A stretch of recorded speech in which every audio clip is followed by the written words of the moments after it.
Genesis chapters 15 to 25 explore the deepening relationship between God and Abraham, the fulfillment of divine promises, and the continuation of the covenant through Isaac. These chapters mark crucial turning points in the lives of Abraham and his descendants, and show the unfolding of God's redemptive plan through a chosen lineage. Genesis 15 begins with a significant moment. God appears to Abram in a vision and tells him, "Fear not, Abram, I am your shield. Your reward shall be very great." Abram, though faithful, expresses concern about having no offspring. God assures him that his heir will come from his own body and promises descendants as numerous as the stars. This vision is monumental because Abram believed the Lord, and he counted it to him as righteousness, establishing a foundational principle of faith. God then formalizes the covenant by having Abram prepare a sacrifice. A deep sleep falls on Abram, and God reveals that his descendants will be strangers in a land not their own for 400 years, but will come out with great possessions. A smoking firepot and flaming torch pass between the animal pieces, symbolizing God alone binding himself to the covenant. In Genesis 16, Abram and Sarai's faith is tested by time. Sarai, still barren, gives her Egyptian servant Hagar to Abram as a wife. Hagar conceives, and conflict quickly arises between her and Sarai. Sarai mistreats her, and Hagar flees. However, the angel of the Lord finds her in the wilderness and instructs her to return and submit. He tells her that her son will be called Ishmael and will become a great nation. This is the first time in Scripture that the angel of the Lord appears, and it is notable that he speaks with authority and blessing, indicating a divine presence. Hagar calls God El Roi, the God who sees, recognizing his care even for the lowly and afflicted. Genesis 17 is a pivotal chapter where God reaffirms his covenant with Abram and establishes circumcision as its sign. Abram is renamed Abraham, meaning father of a multitude, and Sarai is renamed Sarah, meaning princess. God promises that Sarah will bear a son, and kings will come from her. Abraham laughs in disbelief due to their old age. God insists the promise will come through Sarah, though Ishmael will also be blessed. Abraham obediently circumcises every male in his household that very day, including himself and Ishmael. This chapter emphasizes covenantal faithfulness, the importance of obedience, and the scope of God's promises. Genesis chapter 18 recounts, another divine encounter. 3 visitors come to Abraham's tent, one of whom remarkably is the Lord himself. Abraham, showing great hospitality, prepares a lavish meal for them. During the visit, the Lord reiterates that Sarah will bear a son within a year. Now Sarah, listening from the tent, laughs silently, and the Lord confronts her doubt, asking, "Is anything too hard for the Lord?"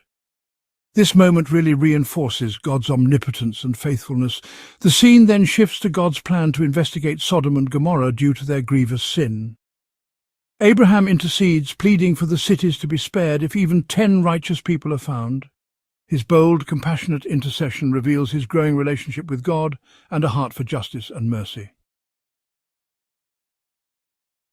Genesis chapter 19 describes the destruction of Sodom and Gomorrah.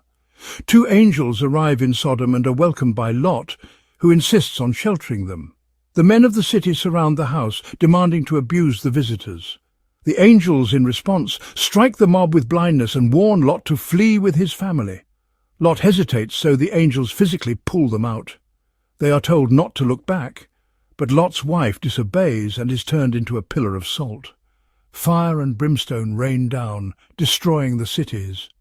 Lot escapes to a cave with his daughters, who later deceive him into fathering children with them, Moab and Ben-Ammi, founders of the Moabites and Ammonites. The chapter honestly underscores the consequences of sin and the justice of God, but also his mercy toward the righteous. Genesis chapter 20 shifts focus back to Abraham. He journeys to Gerar and again tells people that Sarah is his sister. King Abimelech takes her, but God appears in a dream, warning him of the truth. Abimelech returns Sarah and rebukes Abraham. Abraham prays for Abimelech, and God heals his household. Despite his failure, God continues to protect and bless Abraham, demonstrating his faithfulness even when Abraham falters. In Genesis chapter 21, we witness the fulfillment of God's promise. Sarah gives birth to Isaac, whose name, interestingly, means he laughs. Abraham then circumcises Isaac on the 8th day, just as instructed. Sarah rejoices, openly acknowledging God's grace in her life. But conflict arises again with Hagar and Ishmael when Sarah sees Ishmael mocking Isaac. She asks Abraham to send them away, and it's not an easy moment.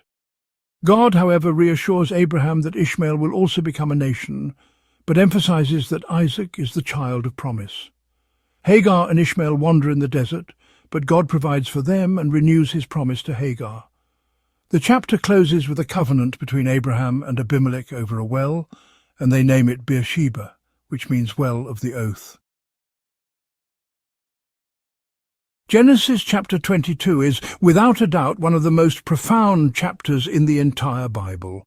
God tests Abraham, commanding him to sacrifice Isaac. Abraham obeys without hesitation, taking Isaac to Mount Moriah. Isaac carries the wood, and along the way he asks, "Where is the lamb for the burnt offering?" Abraham replies, "God will provide for himself the lamb." At the very last moment, as Abraham raises the knife, the angel of the Lord stops him. A ram caught in a thicket is offered instead.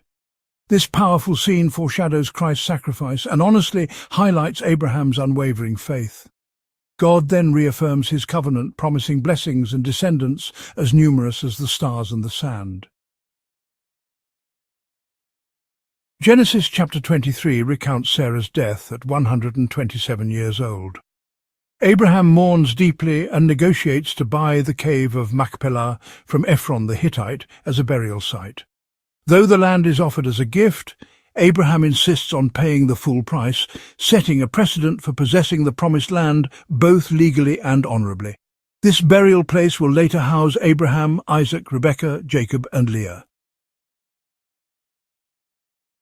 Genesis chapter 24 is, honestly, the beautiful love story of Isaac and Rebekah. Abraham, wanting a wife for Isaac from his own homeland, sends his servant all the way to Nahor.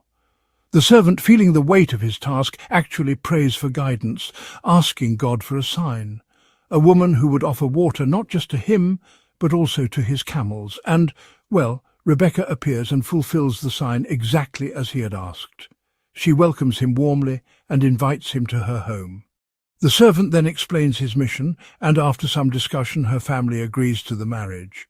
Rebekah willingly goes with the servant, and when she finally meets Isaac, they marry. Isaac truly loves her, and she becomes his comfort after Sarah's death.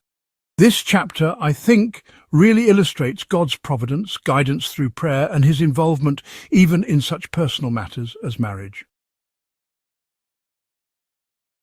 Genesis chapter 25 begins with Abraham taking another wife, Keturah, who bears him additional children. However, he gives all he owns to Isaac, sending the other sons away to the east. Abraham dies at the age of 175 and is buried beside Sarah. The text then provides the genealogy of Ishmael and, confirms God's promise, as Ishmael becomes the father of 12 princes. The focus then shifts to Isaac and Rebekah. After years of barrenness, Isaac prays and God grants them twins, Esau and Jacob. The two struggle in the womb, and God tells Rebekah that 2 nations are within her. Esau is born first, but Jacob follows closely, grasping his brother's heel. As they grow, Esau becomes a hunter, while Jacob is quiet and stays among the tents. Isaac favors Esau, and Rebekah favors Jacob. In a rather critical moment, Esau sells his birthright to Jacob for a bowl of stew, showing, a surprising disdain for his inheritance. These chapters are honestly rich with theological significance, personal trials, and divine encounters. They reveal God's unchanging promises, the importance of faith and obedience, and the early shaping of a people set apart for his purposes. Abraham's journey of faith, Isaac's miraculous birth, and the beginnings of Jacob's rise all underscore God's sovereign hand in human history. This Bible study will continue in Part 3. If you enjoyed learning about the Bible, make sure to like, subscribe, and, drop a comment about what story you want to see next.